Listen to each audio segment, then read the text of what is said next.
Hi folks, I'm International Master John Watson and this is Ask the Master on ICC TV.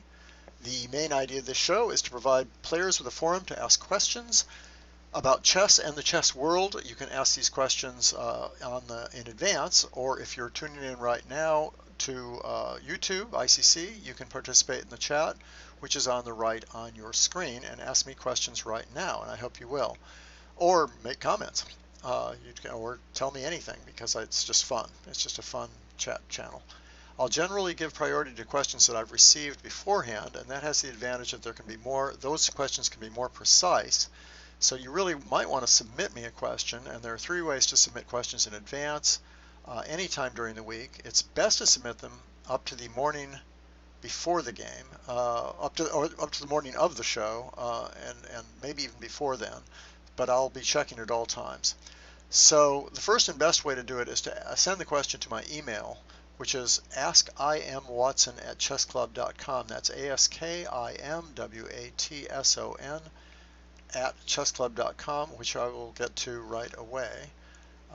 We also have the Twitter channel, hashtag AskIamWatson, and anytime you feel like you can send a tweet to that channel. And finally, you can send a message to me at my ICC handle, John L. Watson, which you can see, well, you can't see it on the screen, but John L. Watson, JOHNLWATSON, or you can ask live right now on the chat channel, assuming that I'm getting to that channel so I can watch it, which is not yet clear to me. I may have to go check that channel name and put it up here so I can see you without blocking off the one that I'm on.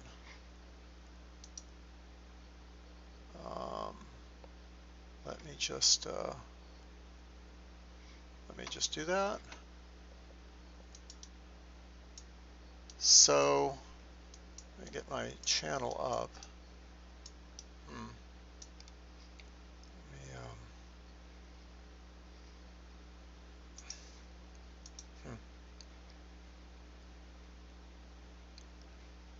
Well, for some reason I don't seem to have my channel up here. Troubles. 426. This should be the 426 channel, and let's just see if that works. There we go. There's the chat channel. Hey, got a bunch of messages already. This is wonderful. Sorry, I couldn't see the chat channel. It was blocked off somehow. All right, let me get started. You can ask about anything. You can ask about chess books. You can ask about openings. A lot of people ask about openings, strategy, leading players, events that are going on now. And I'll start as usual by answering some older questions that I hadn't addressed before. I have 3 questions. Actually, a couple of them are new, all on the same subject or close to the same subject. One going back a ways is about the move bishop c4. Let me put up a game actually about the move bishop c4 in the double e-pawn openings. There's actually 3 questions related to this. One or 2 of them are older, and that's I just haven't gotten around to them. But instead of playing the Ruy Lopez, you play bishop c4, and this is being seen much more often recently, just because the Ruy Lopez with bishop b5 is running into so many problems. I mean, there's the Marshall. There are just some of the regular traditional lines that are doing very well for black too. And then on top of that, there's this problem with the Berlin that we've talked about before. And because of that, White's playing, because he doesn't want black to take here, White's playing d3 a lot. Very common, and you see that among the top players very often. So then the question becomes, well, if you're going to play d3 anyway, you know, why not play here? And then if the person plays here, you can still play d3, or you can play c3 and then d3. So you could go into a d3 system anyway. So that's one of the reasons that people are looking at bishop c4, is that what have they lost here? Well, there's this trade-off between the bishop on b5 being chased back by a6 or just going to c4 in the first place. That's really kind of minor trade-off. It's not even clear which one is better. So that's why you're seeing that. So the point is so the first question isn't actually about d3 itself. It's about why don't we see, what do you think of the main lines of the Giuoco piano? Why don't I see more games with it? So, and that's true. Now the main lines, I'm assuming the questioner means by the main lines, he means, here's the Giuoco piano, he means this move, and then attacking with this move. And let me real quickly do something here so I don't interfere with myself. All right. And this line, a lot of people know this. This is the traditional Giuoco piano from a million years ago. Black doesn't want the center advancing, so he gives a check to slow down white. And white plays here. And now black can play this move. Maybe we'll get back to that. But normally, traditionally, black plays here. And it's actually a very interesting line. Let me just let's just play this game out. The main move here now is this, to stop d5 and e5. It's really the only good move. And white takes and black takes. And here we have an isolated pawn position. And the old move is to play here. And this is just a basic battle between piece activity, white's piece activity, a couple open lines, have more space with the pawn dominating the center, and active pieces. The knight may be coming up here to good squares, and a couple open files versus the isolated pawn, which can be weak, and this very nice blockade that black has. So black plays this in this game. Now one of the problems is this. We'll talk about that in a second, and sometimes that can be drawish, although there are ways to avoid it being drawish. So actually, I think these lines are actually a lot of fun for white. I think there are a lot of things you can do in these positions. Maybe it's underrated a little bit because people gave them up so long ago, and a lot has happened since then in terms of how people play chess. So now here you can just develop if you want to with a move like this, but in this game, I wanted to show this game first because it's one of my favorite games. It's an old game. It's between Rossolimo and Reisman, and I just wanted to show it because it's fun.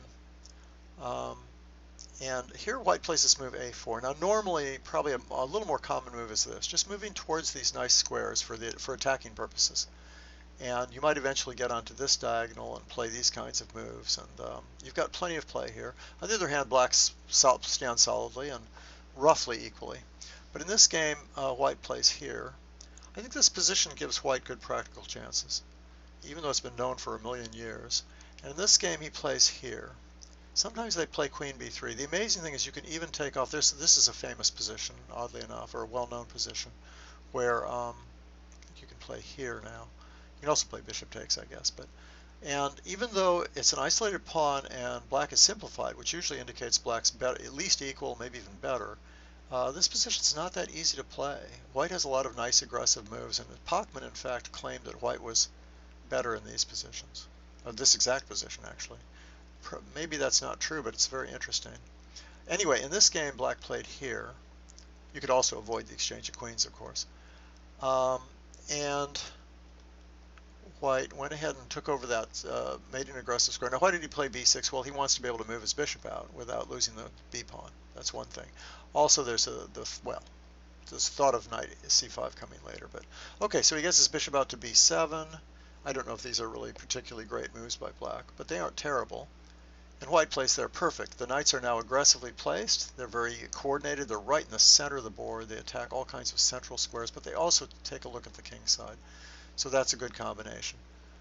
And black moves his queen out. Black's just trying to be very careful, maintain his blockade, maybe move the other rook over, and then worry about what to do later. Maybe c5 later. But it's a little bit slow, and white plays this nice move. And nothing much seems to be happening, but all of a sudden white takes aim at the king side. And black tries to sort of maneuver his pieces around. Maybe he's thinking of trying to protect the king side a little bit from there, or play a very nicely centralized knight there. But that's a great move for white. All of a sudden there's a really big attack going on, like that. So things can turn around really fast in these positions. And all of a sudden I think black's in quite a bit of trouble. But mainly I just want to show you because it's a pretty game. Okay, the minute black retreated that knight, white made this capture. Maybe black underrated that. Because the good thing about this is positionally, now you have a huge advantage because the bishop is stuck. It also turns out you have an overwhelming attack, but even if you didn't have that, this would be a really nice position for white because this bishop is so badly placed. Although at least black has some c-file counterplay, but the real problem is tactics. He plays check and plays that move. So that's the pretty move. It maybe reminds you of the Marshall Lewinsky gold coin game. And I just think it's a really cute thing. It threatens checkmate. And the obvious things are that if he goes here, there's mates this way. And if he goes here, there's mate this way. Notice the king has nowhere to go. So there's a mate that way. It's just a fun game. I thought I'd show it to you. But it sort of illustrates some of the themes of that isolated pawn position. This is the old main line of the Giuoco piano that we're looking at. So queen g6, and what does he play? Or is there anything else to look at, really? Well, there's taking here, but you can imagine that's pretty disastrous. I think just rook g3. Oh, actually, he has to play knight g7, I guess. And then rook g3. Well, so it's not completely obvious, but then there's this move, winning the queen. Okay, so kind of a cute game. But anyway, instead of that, black plays the move. Maybe he was counting on this move even. Queen there, covering that square indirectly. Obviously, if white took the queens off, the entire attack would be over, but then white has this lovely move. And once again, we've got the same problems. If here, checkmate. Here. And so white is actually going to play rook takes h7 or queen takes h7 next move, no matter what, really. So that's I think it. Is there anything to look at here? Well, he can take here, and we have the same old mate. Check here, checkmate. Anyway, just thought I'd show you. It's one of my favorite old games. That's the classical line. Now here's some problems with this line. Let's just go through those main moves. A lot of you have seen these moves a million times, especially in the old books, but maybe you don't know much of the theory. The real problem with queen b3 is that black can play this move, attacking these two, and that's an awfully important bishop. You don't particularly want to lose that bishop out there on c4. Then when white checks, attacking the knight, black can come back again. And this is, that looks ridiculous. Black's lost time and you've got this move, but the problem is black's threatening this move now, getting rid of the bishop anyway. And so there's probably 200 master games where white just goes back again and black goes there and white goes there and they take a draw. But you know, there are options here. One thing you can do is just castle first, because if black plays this move immediately, then you can keep the king in the center. And you've got rook e1 coming too. So even if he wins this, so what? Because in fact he might check first, I'm not sure. But now you're threatening check. And you've kept his king in the center, and this is quite good for white. So what happens after castling, and the reason that people don't rush into this line all the time, is because black castles and he's still got this threat. That's the idea. And but this can be played, this position. For example, I think that's an interesting move. Just get the queen out of there so you don't lose this bishop. And you're kind of aiming at the king side. You can put your rooks in the center or on the c-file. Anyway, it's a game. I think black's fully equal, but it's fun. It's a game. Now black can, well, I won't even go into that in detail, but black can, for example, maybe I should do that really fast. Okay, wait. What are we doing here? I'm going back a ways. Can't seem to revert here. What have I done here? Oh, that's right. I'm not looking at, okay, looking at queen b3 right away. Yeah, okay, knight e5. Check here. What was I going to say? Oh, that you can castle, play this queen c2, and then you can even sometimes just sacrifice this pawn because you're getting this one. Maybe play bishop b3, probably bishop b3, and so you aren't losing that pawn. You can still preserve your bishop. All right, so that's possible, but most people don't really want to play that way for white because of this last line. It could be drawish. On the other hand, if you're playing way up from your rating range, I guess they almost have to play knight down. In other words, if you're playing to someone who's much, much stronger than you are, or higher rated than you are, they probably won't want to play knight a5. Okay, so that's why a lot of times people don't play this main line, basically. But I wanted to show you also, the retreating move, which is the way that black would try to play for a win. And that's 386. All right. Here we go. Okay, so let me show you this, and I'll get right back to the chat. Stream stopped. Uh-oh. Is that still true, folks? I have here stream stopped. It's back. Actually, I don't see myself. I see that I've frozen here. Don't know why that would have happened. I can see that I'm back now, but that's not a good sign, is it? Let's hope that doesn't happen again. I have no idea why that would have happened. We can always restart. Here's a question, but I think I'll show one more game quickly if you don't mind, and I will definitely get to that. I need to make the writing smaller. I can't read it. There it is. What kind of plans? Okay, we can talk for those. Talk about that. But I think I'll show the second half of this question first. There are actually three. This is only the first question, and there are three Giuoco piano questions. It'd be nice, or bishop c4 questions. It'd be nice to get to two of them today. So, so this is not working now. Oh, because it was typed wrong, I guess.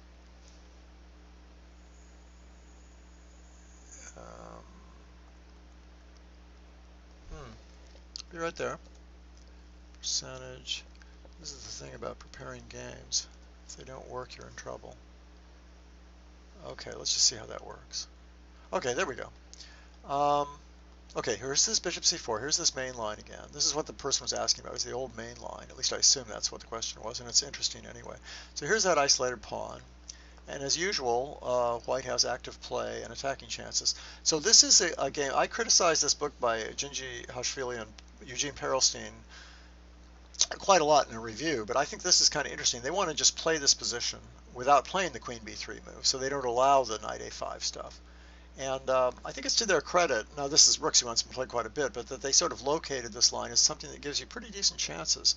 I think it's just equal objectively, but just to show you this position for a second, if black tries to get a piece out like this, then you have this kind of cute idea, which is to take here and then play out, unpinning your knight, and now you're threatening rook c5, and he can't even play b6. And I think this favors white. This is a nice little position. And if he plays, what are some other logical moves? A lot of the logical moves aren't very good. If he plays knight f4, which is often a good move, now you have knight e4 moving a little bit towards it. And now here, because this knight is not protecting that one, but it turns out that this position is actually pretty fun. Even though that guy looks like it's hanging, it's hard to actually implement anything like that.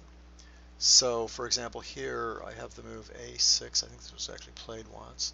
Knight here. And if queen takes, because otherwise you're really getting an attack, and bishop takes, yeah, you can do it either way now. Either line is good, slightly better for white. I'll just pick one. Here, and now you can take it. It's hard to avoid that, actually. And then you play g3. And all of a sudden things are going wrong here. It's not absolutely lost or anything, but it's not what I'm sorry, you don't play that first, you take, excuse me. Go ahead and take this. And, oh, and play here first. And now the rooks are actually quite strong. The minor pieces aren't as good as they would normally be in this kind of position. So this turns out to be a little better for white. And just to show you some ideas, I think it's kind of an interesting line. Just rook c1, real simple move. Let me see if I can make some more obvious moves for you. Here's one. And white can actually just go ahead and do that. And he's probably going to lose the d pawn, but he's going to have a lot of activity, or at least, so really that's probably the best move first, come to think of it. And then white can play, again, knight e4, just sort of move his pieces forward. Here is a possibility. Here, knight takes, and rook d1, knight e7, knight c5. This was actually all played. Knight takes, pawn takes. So now you've gotten rid of your isolated pawn, and you also have, well, that's a mistake, queen e8. But in any case, you're better already. This is quite a good move now, hitting c7, and you just have a lot more space, and your knight can come in. You can play rook here. You can start playing knight there. A lot of direct threats coming up. So in this game, let me show you that. This is the best line, maybe, for black, I think, that I'm going to show you, is to play this move. Oh, and maybe just take the pawn. If you don't take the pawn, you can get, it looks like this move looks so attractive, right? Why bother taking a pawn when you've got something like this? But now he gets this extra tempo with this rook c5 move. which also supports d5 and also attacks on the king side. And even though that looks kind of abstract, white's getting a lot of activity here. And if he takes that pawn, he's getting in trouble on the 7th rank. You might say, okay, we can win another pawn. Let me see, is that what I gave? Yeah, if there you just go here. And there's rook e7, there's knight e5. This is no fun. This bishop is free now. That's one of the big things. You also have rook b7. So you can even go into a, you can take the queens off in a position like this and stand well. So after rook c7, I guess black played here, and white played here, and here. I don't know if that makes sense. Yeah, it kind of makes sense. You're going to get to a position like this, and the 7th rank rook is very good. And there's no back rank issues here that are worth worrying about. So you like that, and you just come back again. Anyway, so the game, to go back to the game, and I will quickly attend to the chat, but I want to first kind of show you this, because I think it's kind of fun that the old lines like this, you can still get some play. All right, so in this game, he took. So white's giving up that pawn temporarily. And black decides to take a pawn. Otherwise, white just has the 7th rank for no reason. And white makes this slow move, and it's kind of interesting because even though you're a full pawn down, look at all the ideas you have all of a sudden. This is sweeping here. This has an open line. And white's simply better here because you'll get your pawn back pretty easily here. It's a very interesting position. Let me show you how that worked in, or maybe this is just analysis at this point. But anyway, that would be a typical move. And white can play here now. Again, this square is really a problem. Black might retreat. Also, maybe knight g6. This is quite easy too. That's quite a good move too. Just for example, if rook a d8, then you do play here. And if bishop g6, then you can start harassing that, probably with f4, I imagine. That looks very, very good. What's he going to do about that? This pawn's pinned. So you're much, much better here. So what did I say? Oh, okay, so in some game or example, the person played there instead. But white still got a good game with this nice little move. It's kind of cute. And if this, you're going to play here, which is pretty much winning. Just too much attack. You even have queen b7 in that position. And instead, he played here. Check. You could also play queen g3 with a small advantage. This is only a small advantage, actually. Then queen c3, a nice move to save your material, because if queen takes, you've got rook e1, and that's what happens, in fact. Here. So it's bishop versus knight with pawns on both sides of the board. That's not much, but it's something. And then you go here to make your queen more aggressive, attacking here. And that's actually a considerable advantage. You have to look at that for a while to see why that is. Maybe put it on the computer. But basically, this knight's very bad. And anytime you have bishop versus knight in any ending, and there's pawns on both sides of the board, you have pretty good winning chances. I think that's a pretty good, well, I shouldn't say anytime, but often, very often, that's a good advantage. Okay, so I could even show you a little more. There's a clever bishop f7 move, but I'll stop there because this is going on quite a ways. All right, so let's take a look at this. I hope it's working still. Oh, reload. Okay, yeah, I'm not sure what was going on there. What kind of plants are black in the Moran Slav after? Okay, let's take a look. Any other chat questions? Let me roll up and make sure I didn't miss something.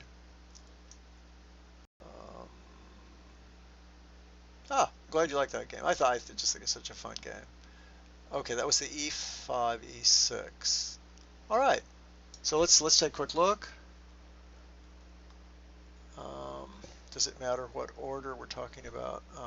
Just a normal Moran. Okay, so here, and this, or is he playing e3 first? You can play e3 first. Okay. Knight c3 first. Okay, so it does matter. The order matters a little bit. For the record, the one reason that might matter is because this is a funny gambit for black. If he plays, it's probably a little better for white, in my opinion. You can play either you're attacking these two squares, so the queen can't really move over to defend.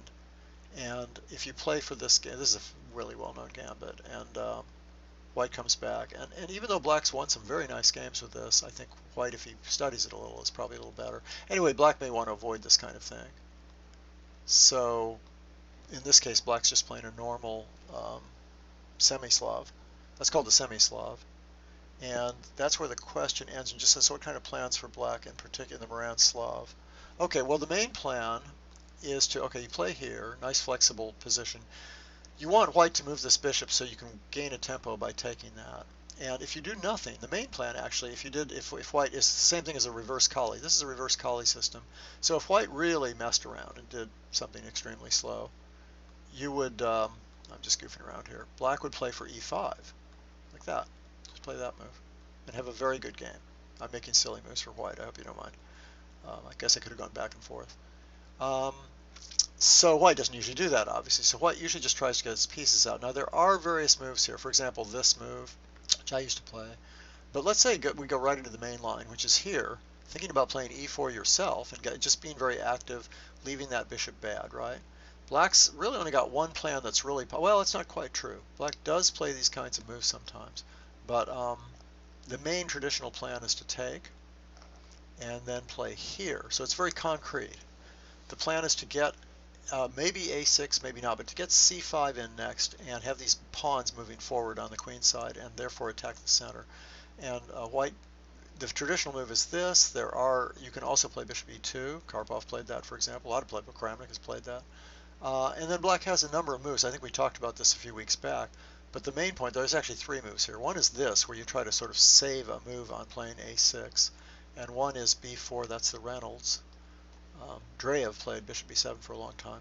But the basic idea, let me just show you, is what Anand played. This is very traditional.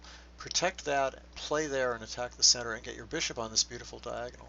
So even though black's made a lot of pawn moves, and white's well centralized with e4, and white also has a nice lead in development, a little bit of lead in development, it's getting castled. It's all perfect, except it's very hard to counter this plan, c5 and bishop b7. So that's just for example here, c5, e4, for example. Well, now this gets very complicated. So when you play the Moran Slav as black, if you want to play this line, you need to learn a lot of things by heart. You just have to memorize a lot of stuff because there's all kinds of attacking ideas like this. One of the famous old lines went like this. There's also a lot of lines where white takes on c5 that you have to know. It's just such a complicated, messy position. So really, if you're going to play the Moran Slav proper, you just have to get those books out and study and get the computer out and work at it. Otherwise, it's not really an appropriate line to play. You can't really just wing it. And I should say, by the way, someone asked me, it's another question from some time ago, but they said, what about the triangle Slav for black? Is it good for a 1600 player? This is the triangle Slav. You just make these three moves. And you don't necessarily make this move yet.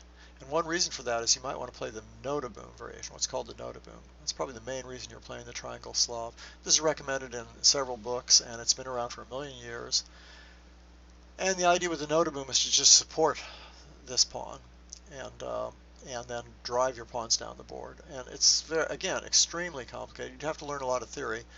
But in this case, for a 1600, I would say, I mean, of course, you should play anything that interests you and fascinates you and keeps you going in chess. You should play whatever you want. But if I were recommending something, I wouldn't recommend this because it's very specialized and you're cramped. You're very cramped. The triangle in general, you're very cramped. For example, if I play this move, there's your triangle. You still got your triangle. You don't have that much room to move your pieces. So since you don't have that much room to move your pieces, that's really, maybe you should be above 2000 or something. You don't want to, it's so easy to get very cramped or even also to get mated on the king side if you aren't careful, if you don't know exactly what you're doing. So, and I don't think it teaches you that much to know all these crazy main lines where you're playing b5s and c5s and you have to avoid getting mated by playing crazy counterattacks. So I wouldn't recommend this for a 1600 player. But as I always say, if you're excited about it and you're interested, boy, go for it. You know, just learn it anyway, because that's what'll get you better at chess, is simply studying more and being interested and being excited.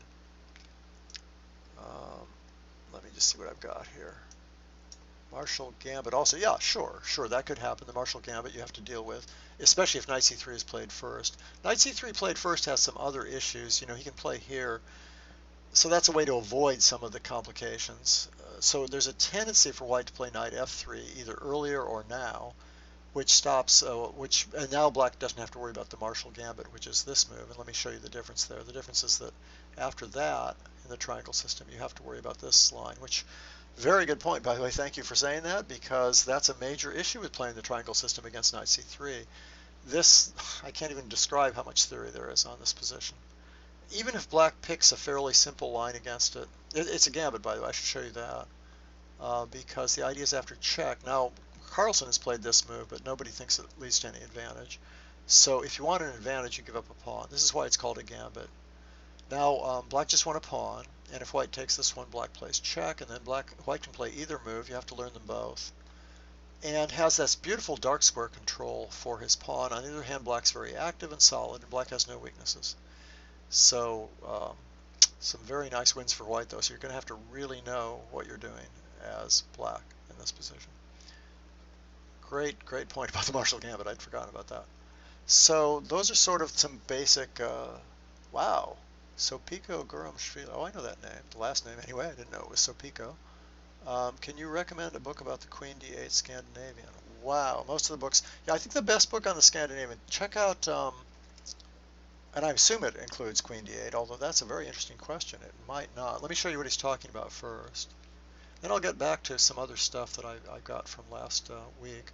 Okay, so in the Scandinavian you play this move, and then sometimes black plays here, but in this case he's playing queen takes. White's not bothering with the things I recommended the other day. I don't know if you remember, I recommended this possibility, these kinds of ideas. So white plays the traditional move, and we looked at the Mises Gambit. I don't know if you remember that, but we looked at this in this lecture series with the idea of playing bishop a3, which is not the original Mises. The original Mises is rook b1, which I think does almost nothing. Black's just a pawn ahead. Well, maybe white has a little something, but so we looked at this cute move. I just want to remind everybody, I think this is a wonderful idea, and white has genuine chances here. But this person's asking about queen d8. Now, queen d6 is extremely popular too. I should just mention that offhand. That's the most popular move, probably, at least modern move. Michael Meltz wrote a huge book about it, and then a huge second edition. And this is the, well, a very rare move, but maybe that's been played a little more. Seems like I've seen this a little bit recently. What's the point of that move? It's kind of a crazy move, because now we're back where we started from with all the pieces, and we've lost time. And white's 2 pieces ahead in development. But it gets the queen out of the attack, and it preserves the advantages that the Scandinavian does have, which is you've got some pressure down this file, and you're able to restrain white's center. So what's the question, actually, though? Let me see. Oh, a book. Well, I'm hoping that John M.'s general book on the Scandinavian would include the Queen D8 Scandinavian. That's the best book on the Scandinavian, I think. There are older books by, yikes, should be easy, the German author. Anybody help me with that on the Scandinavian? John Bartholomew, a very strong player, prefers Queen D8. Prefers it. See, that's very interesting. Very few people actually stick with Queen D8. I know several Scandinavian players. Sometimes they might throw it out as a surprise.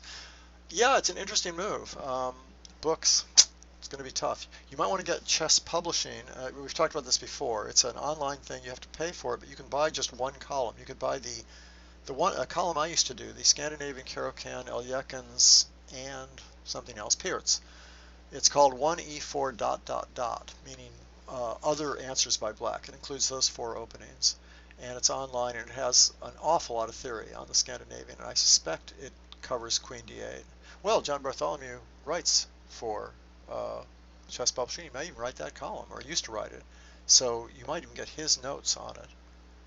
Okay, here we go. Daniel Lowinger, who wrote that funny book recently. It's called The Scandinavian 3 ...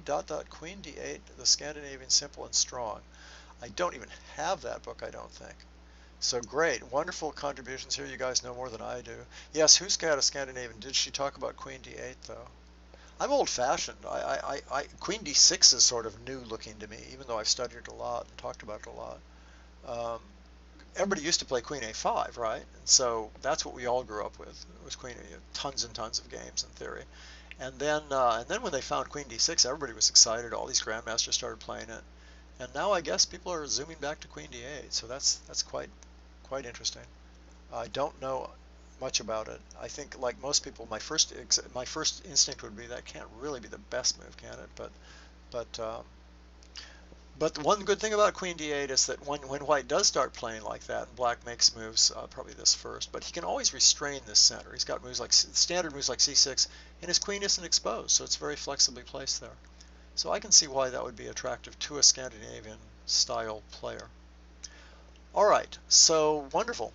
Let me quickly go off here before I get back to the chat and talk about other things that have come up, older questions that I wanted to address. Have you been following, here's one new one. Have you been following U.S. Championship, which is now over? Who do you think are the most promising young players?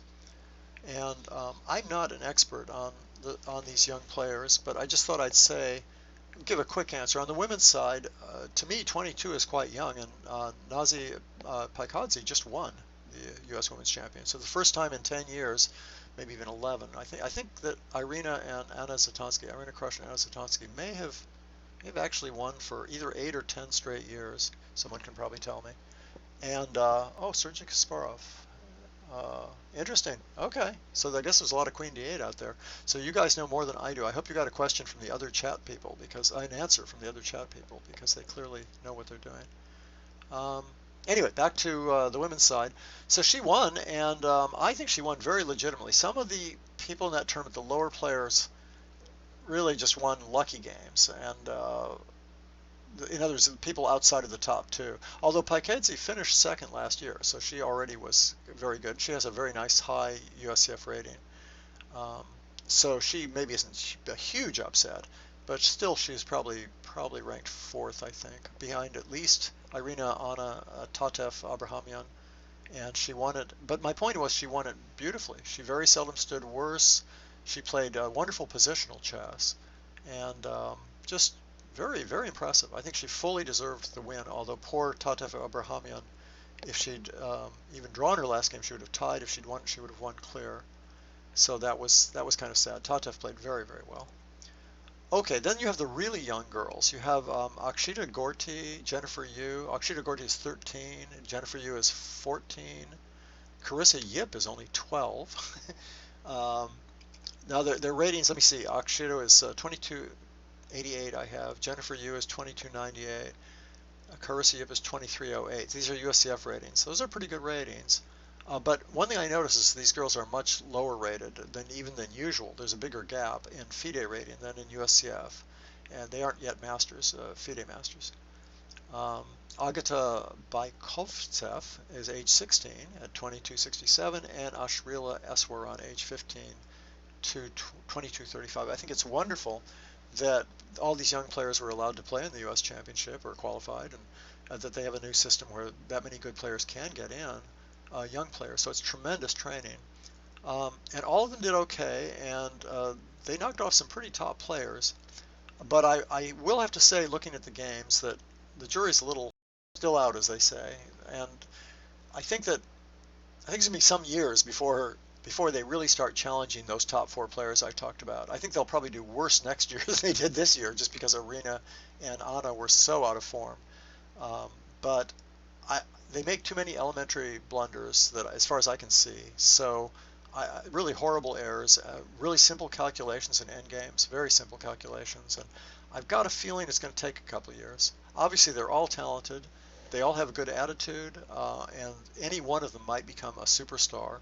But I think it's gonna take a little while. But we'll see. Maybe they'll surprise me. Maybe next year one of them will pop back and be challenging for first place. So on the men's side, one thing I noticed right away when I was thinking about this question is Ray Robson's only 21, so that's pretty young, and he's way up in the U.S. rankings, and he finished very well in this tournament. He played excellently. He played creatively and finished high up. He was just behind the famous top three. He was just behind Wesley So, Nakamura, and Fabiano Caruana, who won the tournament. And even some of the other guys, like Sam Shanklin's only 24. So I don't know if that qualifies. For me, that qualifies as young. And I think the extremely talented Alex Lenderman, who is 26, will also get better and climb up further in the world rankings. So right now the U.S. Olympic team has 3 of the world's top 10 players, but it's got some great backup, because it has Gatakovsky right now, and it also has this wonderful supporting cast of players who are moving up. And in the championship were Jeffrey Zhang at age 15, and he's very interesting. It's natural to compare him with Sam Sevian, who's the other big star at age 15, big U.S. star, because they're actually ranked, this amazed me, I actually had to look this up, they're ranked number 1 and 2 in the world in FIDE rating for their age. in their age bracket, which is incredible. Number 1 and 2, and FIDE ratings to me are more reliable, so that's even better indication of where they stand. Jeffrey did quite well in this tournament. He did very well. I don't remember the exact score, but he pretty much held his own, and showed that, you know, he's come up so fast. I think a lot of people are wondering, is he really that strong, or is it some Swiss system rating system anomaly? But given the FIDE rating and how he played, I think he's the real thing. So we have some tremendous people coming up for U.S. chess at the very top. And the other young participant was Akshat Chandra, who is obviously very, very talented. So we'll see where he goes. He didn't do very well at all. He obviously needs a lot more experience. You can tell that looking at the games. But I just thought I'd mention that because he's another age 15 in the U.S. Championship, U.S. Junior Champion, I believe. So that's really something. Yeah, most of these players seem young. Yeah, absolutely. Bauer focuses on Queen A5. Yeah. Who's the other person? Bauer wrote about the Scandinavian. I'm thinking there's somebody else. Oh, shoot, almost had it in my mind. There's an older books. Someone who wrote a couple books on the Scandinavian. I don't think Queen D8 was very popular. No, not the older books. No. Walls. Yes, there it is up there. Boy, you guys are great. Walls is the one that I always thought was wonderful. Besides John M's, I thought Walls' books were just great. And those all came real early on in the Scandinavian, when it hadn't been played for years and years and years. So it was kind of exciting because no one had looked at this theory in ages. And I remember Bent Larsen played the Scandinavian, and he kind of revived it because he played it against really top players and had these wonderful games with this variation. And you're right, there weren't many Queen D8s back then. There weren't even Queen D6s back then. And he had these ideas. I remember he had these creative ideas where, now I'm going to get the move order wrong, but basically something like, I'm really going to get the move order wrong. The cool thing he did was that at some point you would see this move. Let's just do this. This is going to be crazy, but this kind of thing would happen. The bishop would be here already, maybe. And the thing that Larsen discovered that really people hadn't played before was that you could take this. The two knights were pretty good in this position. The bishop was kind of misplaced on c3. This was absolutely stopped from advancing. And he showed that sometimes black even gets advantages by working on the light square complexes, and that really revived the whole opening. I'm talking about the history of the opening. That's what we old people do. We talk about history, but it's kind of interesting that it was the famous Bent Larsen that sort of brought this all back. And then of course it took off, and all these new ideas happened in the opening. Okay, Wai Yi, 16, yeah, pretty good, isn't he? Way up there. And I noticed that Jeffrey Zhang has just zoomed up the last couple of years. Sam Sevian's kind of flatlined a little bit, but just for the last 9 months or something. Now that's a long time in a kid's career, but still, it's just interesting that he's slowed down just a little bit, and Jeffrey's caught him basically. All right. Well, I might as well go to another question. I don't think I have, some ideas in the Semi-Tarrasch. We can do that. What's our time? I wanted to show you. Let me see if I can answer something quickly here before I get to other questions. Someone asked me, what's my favorite tournament book? That's a non-analytical question, so it will go really fast. And I don't really have a favorite, but I was going to answer it. Basically, I'm prejudiced towards, like everybody, the stories of the tournaments and what they mean to me sort of emotionally, my attachments to the books. So really, they may not even be objectively the best moves, but I think they're all worthwhile. So I thought I'd mention 4 or 5 books. When I was growing up, I read, like everybody else, I read through Elyekin's New York 1924 book, and I did so repeatedly. I loved that book. I played over every note. It was by far the tournament book that most influenced me. I still think it would read very well. I think I'd still enjoy it today. Some older books, I don't think I would. I think I would like that one. I loved Montreal 1979 by Kovalik. That was one by Karpov and Tal, a wonderful book and wonderful games. I really enjoyed Timon's Curaçao 1962, and I think probably that's more because of the magnitude of the tournament and all the great players that played it, but the games are good and it was well written. It's a fun book. Probably the best tournament book out there that I know of right now, at least that occurred to me, is the 1953 Zurich Candidates by Neidorf, which was just translated and published by Russell Enterprises. What was that, last year, year before? I reviewed it for TWIC probably 2 years ago, roughly. And so that's one you just can't go wrong with. It's just not only are the players just magnificent, but the notes are super, and the stories and the biographical information, and It's just a wonderful book. So that's the 1953 Zurich Candidates by Neidorf. And I'll give an honorable mention to Reggio Emilia, 2007-2008 by Michael Marin, Michal Marin, and Yuri Garrett. And I was criticizing Moran, I guess I call him. I don't know whether it's Marin or Moran, come to think of it. And I was criticizing his English opening book last week, I think, but I said he was one of the best authors in the world for the last many years, and this is yet another example of that. It's wonderful notes in this book. Okay, and I want to get back to one of these Bishop C4 questions, but let's let the chat people talk for a second. Yeah, no, the converting the piece for a pawn or two, that's a pretty, I didn't get a chance. I'll try to remember that for next week. It's a little difficult to describe. It's a tough question because it's so general, but I will pay attention to that question. Now let me see, we have this Tarrasch, Semi-Tarrasch move order. Bishop b4 check. Okay, let me do that. Cool, you guys have great questions as usual. Welcome everybody, by the way. Sorry about the usual. You'll find that every show I have some little glitch at the beginning where I get all confused about one thing or another. This time I couldn't see the chat. Okay, so this is the normal Queen's Gambit declined, but he's asking about the Semi-Tarrasch move, which has been played for 150 years at least.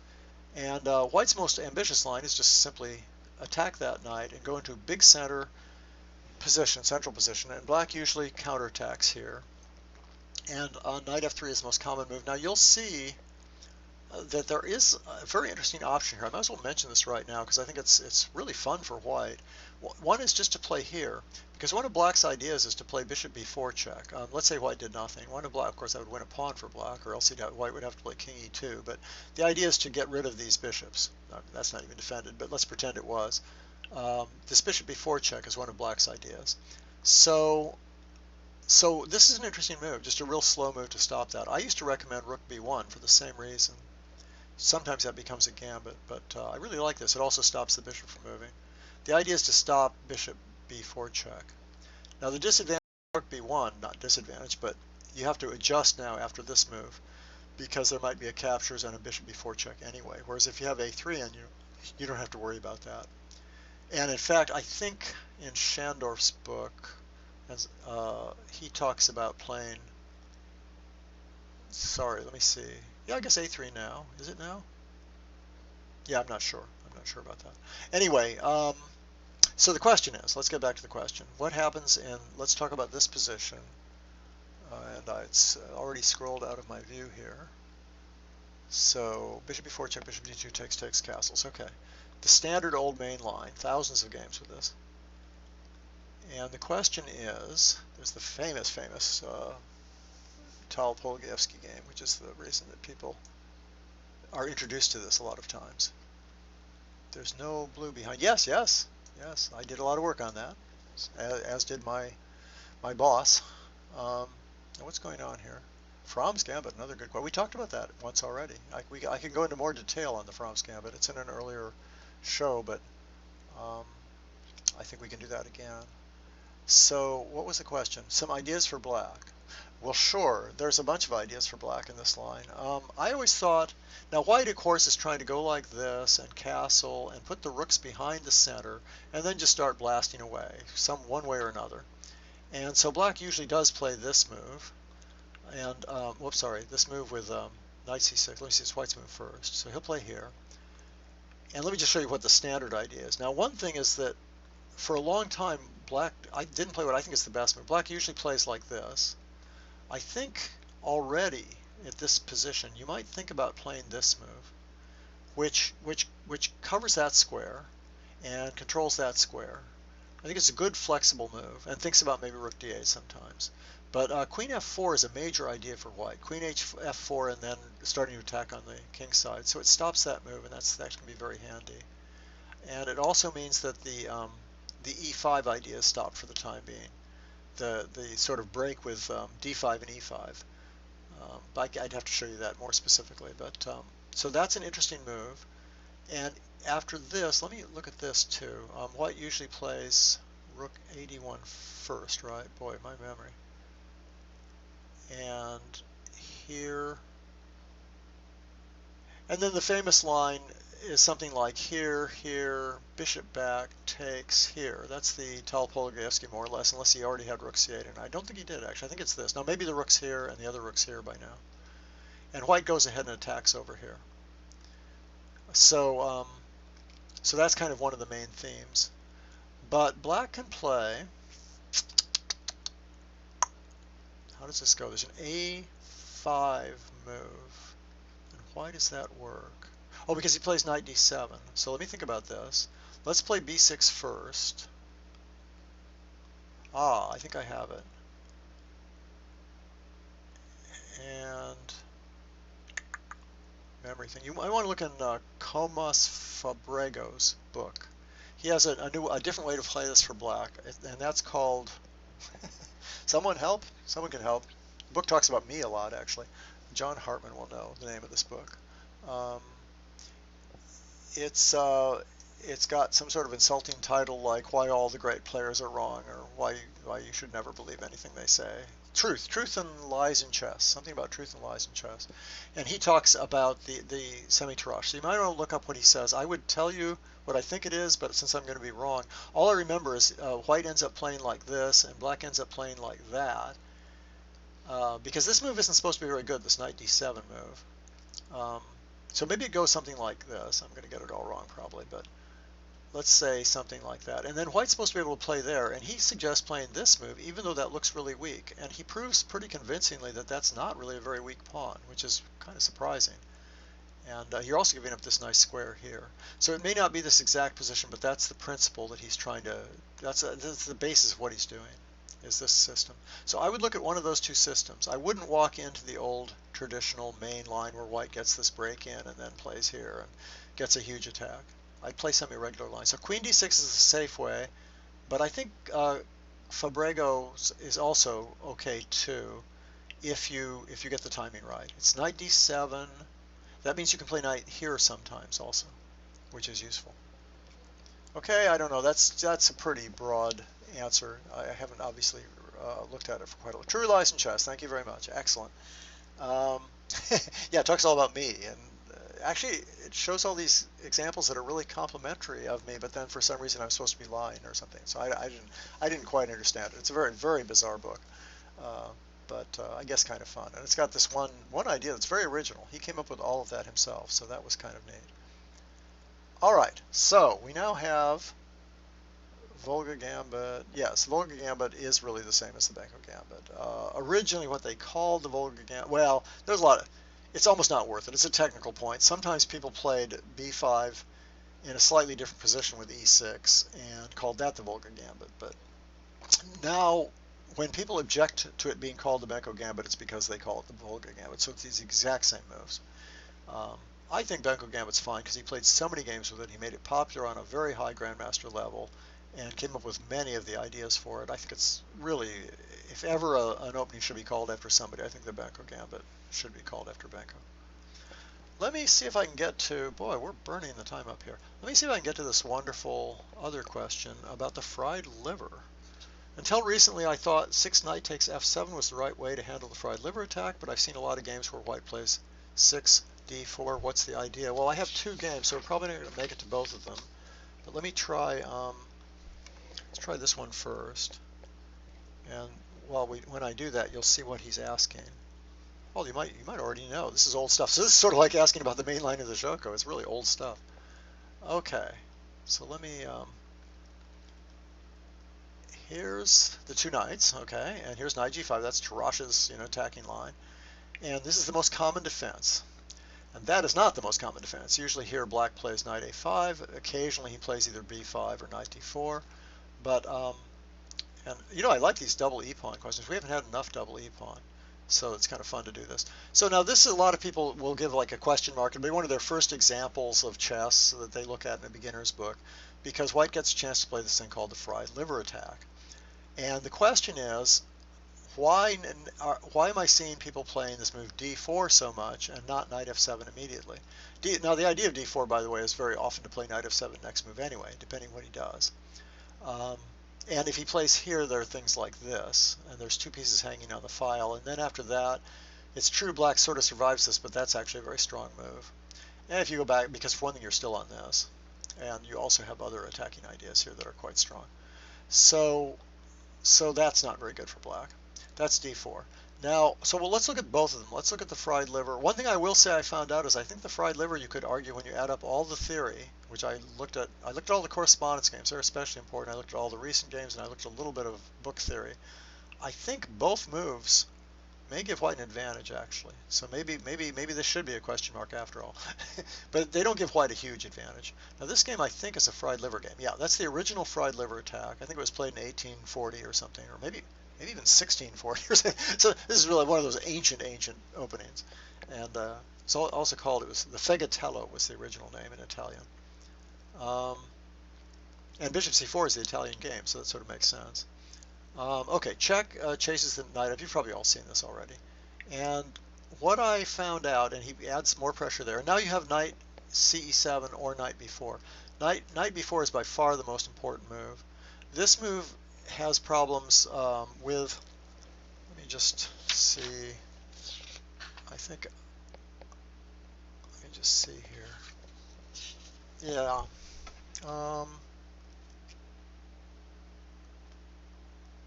Yeah, I had a few notes on this, but this is not working very much anymore. I think the most convincing, this is quite a good move. I think even more convincing, as it turns out now, is this move. Somehow this works out really well. And then either takes or bishop g5 with just a huge attack. Now, there are other ways to play this. There's the traditional way with queen e4, and there's castles, queen e4 followed by f4 and d4. But I think this move is the one that's really hurting black the most. In general, this move is frowned upon now. So this is the main move, and you'd think he's threatening there and taking a rook, but it's not that easy because that guy's hanging. And just recently there was this game with Shirov, which is the one you're looking at, with that move. Now that's not the only move. It used to be thought inferior. The two other moves are here, and well, there's actually three others, and bishop b3. And bishop b3 I think is the most interesting alternative. I have no idea why it works, but when you look at the actual theory, you just protect this, and somehow white seems to keep winning these games, or wins them pretty often, or gets really good games out at any rate. So that's probably would be my other backup. Shirov recently played this move. I'm sure he knew what he was doing. Isn't it great having a guy like Shirov, very famous top-level player who should have been in the World Championship because he qualified for a World Championship match and was #3 player in the world for quite a while. Plays something like the fried liver. I think it's wonderful. So black played this check. That's the most obvious move, right? And white attacks the knight, and black played there. Now this used to be thought, but it turns out now there's two reasons why it's better here. Just bishop takes gives him a small advantage, and oddly enough, queen takes probably gives him the best advantage. And you can look that up and put it on the computer and think about it, and you'll see what I mean. So in this game he plays the other, probably the only move that makes any sense, which is to take there. And white takes here. And now black plays the move that almost everyone's played in this position. Very obvious move. You think it looks almost forced, which is to play here and get out of the discovered check. And I think that's just a question mark move. It turns out, and this is known actually, but no one over the board probably knows it because who studies this stuff? And also it's a very weird move. One problem is black has tried several other weird moves, c6 type moves in this position. But the only one that really works, I think, is this one, hitting that bishop. I think that one might allow you to actually be better for black. So that would be a real problem with the move a3 if that's true. I don't remember if it's just equal or better for black. I think it's probably better for black. For example, check here, double check, and this is going to get too complicated, isn't it? Here, check here, and I guess taking, you could take either way. And bishop c5, and black just stands better here because this knight is trapped, and black has a lot of counterplay here with the two bishops, and he gets a lot of tempi, and you can check that out, but black's somewhat better here. So maybe a3 has that one disadvantage, but no one ever plays queen h4, and Shirov presumably had something prepared against it. He played there, and from now on white gets this wonderful attack, and I checked it out, and not only in this game but in other games too, it just seems like black is just, there's too many pieces around black's king. And now white makes this wonderful move. Without that move, it would be very unclear, actually. This b5 move is very clever. The problem is this is threatened now. And the more you look, the more disgusted and horrendous it gets. So finally, black decided to just take that and allow that move, and give up his queen and try to get some counterplay. Well, he does have some material, and he's got very active pieces, but it just turns out this is better for white. It's not absolutely overwhelming, but it's definitely better. It's at least plus over minus, and now it is overwhelming. Now he's gotten to the point where he's just winning. So it wasn't so much the material, it was the exposure of the black king, which is still kind of stuck. And I'm just showing you the end of the game for fun. Okay, and that was the end, because queen e6 is coming. And it's not, even then, it's not, if you think about it, black still has, you know, enough material in principle, but the problem is that these pieces are stuck, and that knight is also going to be in big trouble. And white also has how many pawns? A lot of pawns. So this is just awful. White's going to pick up more material. Oh, and this pawn's going to queen. Actually, that's the main point. The king goes back, you take that, and then all of a sudden you're queening with this pawn quickly, winning at least a piece, I think. All right, that was very superficial. Probably not even quite accurate, but you get the idea. Okay, I have another game with the fried liver, with d4, that I wanted to show you. So that's kind of the theory of knight takes f7 at this point. And maybe a3 isn't the best move. Maybe we should be looking at, as I say, the other moves. And knight ce7, I showed you that. So maybe the fried liver works, maybe it doesn't. It looks like a3 black can defend, but it's very hard to do so. And so then the question is, what about d4 in this position? And maybe I'll go just a tiny bit over to be, yeah, sure, I've played the Muzio. I think he has played the Muzio. That's true. Boy, you guys are very knowledgeable. Yeah, I think I remember that. The Muzio is almost sound even. One thing is that black doesn't have to allow it. That's one problem. In the meantime, what are we doing here? We're talking about the. Oh, I want to do this with the other game. I'm going to throw up that other game real quickly, and we can finish it next week if we have to. But I think it's worth trying, just to show you the d4, so I can at least almost finish that question. It's fun, this old stuff. Very different from the other shows we've had. We aren't usually talking about these kinds of things. But the funny thing is they're all pretty much still playable, I think. I'd love to go over some more theory of what happens when he doesn't take knight d5, for example. We'll be doing that. I have heard, by the way, oh yeah, and I have a question. The third question, actually, let me tell you what that is. Third question is about this move. A question I got a long time ago, actually, about this move. So we'll talk about that. And white has these other, you know, options of playing like here and here too that we can talk about. But so that's next week. But this week I was asked about, as I say, this move, and this time he plays d4, and that's been considered the refutation of knight takes d5, and I still think that's true. I think it's the better move. It's the move that pretty much everybody plays. It just increases the attack. If black plays here now, then your queen f3 and knight takes. This works better, is what it amounts to. I think there's other wins too after d takes, and I already showed you this idea. And so what black usually does is play some sort of slow move, but it just turns out this is good. Now the best move is one that Eric Schiller and I analyzed 30 plus years ago, more than 30 years ago, I think it's been now. This move, check. Because in the fried liver, let's just say you forced, you know, I don't know, forced white into doing this, which is silly, but in the fried liver, one of the real problems is this move knight c3, right? Putting more pressure here. So this bishop e4 check's really interesting because it forces c3, and then the knight can't go to c3 anymore, and then you bring the bishop back. Now the only problem is bishop e7 isn't maybe the move you really wanted to make, but at least this kind of keeps you in the game. And this has drawn quite a few games, even on a fairly high level, even though I think white's considerably better. Usually white probably hasn't even seen the move, or at least in the old days. But this is the best defense. Now at least you can't just play knight c3 and sort of walk all over you. So in this position, Eric and I analyzed this move. White's just better here, as it turns out, but it was fun. I'm sorry, whose move is it here? It's white's move. He castles, right? Wait, plays queen e4 is what he does. Yeah, to get more pressure here. I don't remember. I think castling might transpose in some lines. But we came up with that move as a way to stay alive in this position. And I think in the end, though, if you really study this, it's just not good enough anyway. It's similar to what happens in the game, actually. In this game, black played there first, and then played b5. If you don't play this b5 move, you're just getting mauled in the center. Just to show you what some of the ideas are, there's this idea, just playing like that, or like that. There's rook d1 with the idea of trying to win this pinned piece. There's queen takes h7, by the way, which happens in this game, I believe.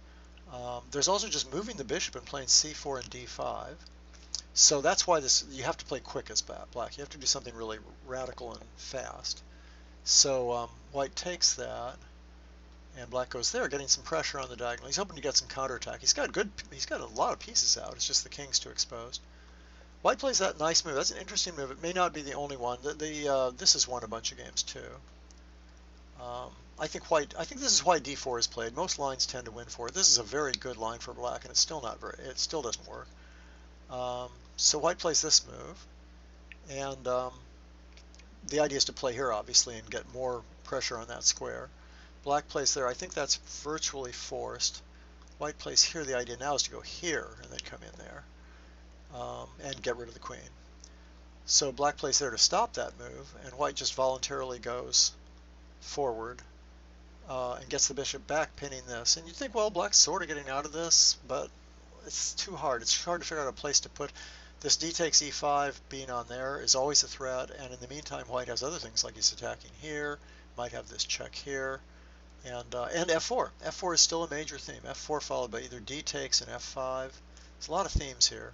So some of you go, of course, I'm getting killed, but other people might not realize how white's going to proceed here, and why black isn't okay here. So black plays there, probably the only decent move, and that's what kills him. Actually, without this move, maybe black could survive, but now the problem is you're threatening c4, knight move, c5 check, winning the queen. So this bishop b3 move is really excellent. And after that, I think white's just winning. It was really nice to take that. That stops the king from zooming back to this square, for example, and even discourages other moves because the queen has these nice squares on that side of the board. I better hurry here. Give it a check. Another check. You can see things are going wrong here. Nice slow move. Now white has 4 pawns. I think it was actually a better way for white to have won this. Yeah, white actually should have played, maybe I can tell you really fast. Queen h5 check was actually a better move instead of rook e1 to check first here, because that would have stopped black from getting this much play. And you might think, well, this isn't much play, but it kind of is. Black has actually gotten to the point where he's only somewhat worse instead of being much, much worse. White now has 4 pawns for a piece, which is great, but black's actually managing to blockade things a little bit with the move he made in the game. Oh, he didn't do that. He resigned here, and probably just thinking, well, 4 pawns for the piece, f4, f5, just developing. Everything was looking good here. But it may be that was the nature of a correspondence game or something. Something funny might have happened here, because black could just keep playing. And, you know, he's materially down. White's plus over minus, but not heavily. I mean, this is a game. You would always play this out. Even in correspondence, I think you'd play this out. It's too hard for white. And white is a long ways away from being able to actually mobilize these pawns. But anyway, you get the idea that white was better the whole game and was practically winning. And that was with a good defense by black. So that explains why the move 6d4 is particularly powerful. And of course, you have to look at the theory to verify what I've said, because I didn't show you any of it. But it turns out that all these other moves after it, besides this bishop b4 check idea, black is pretty much getting slaughtered in this position. Okay, thank you everybody. Don't forget queen f3 on the 8th move. Oh yeah, that's right, queen f3. I'll show you that next week, because we're going to be looking at bishop b5 check moves. Traxler, yes. We haven't even, yeah, I think I mentioned the Traxler once, and we can always talk about that. Last time I looked, the Traxler wasn't doing that badly, but people tell me there are these tiny advantages. I can show you what I think you should play against the Traxler if I was white. So, yeah, the black king looks really safe on e6. The funny thing is that there are games where black is there and white doesn't play those attacking moves exactly accurately. He plays real logical moves and piles up, but black simply plays king d7 and suddenly he's better. So it's a funny thing about those positions. They look like they're just slaughters. And with lower players, they probably are just slaughters. But if it was Magnus Carlsen, you know, and there weren't all these clever little extra moves, if you make one inaccurate move, black is suddenly just better. So it's quite a funny thing. Thanks everybody, and I hope I'll see you next week. Remember to send me questions. I didn't get quite as many this week. I got a lot of old ones. I've already got a lot of old ones prepared, and so that's askimwatson@chessclub.com. So remember that. And you can also message my ICC account. A lot of you like to use the ICC account, and that's John L. Watson, John L as in lion, WATSON. So either the email or the ICC messaging. Thank you very much, and I'll see you next week.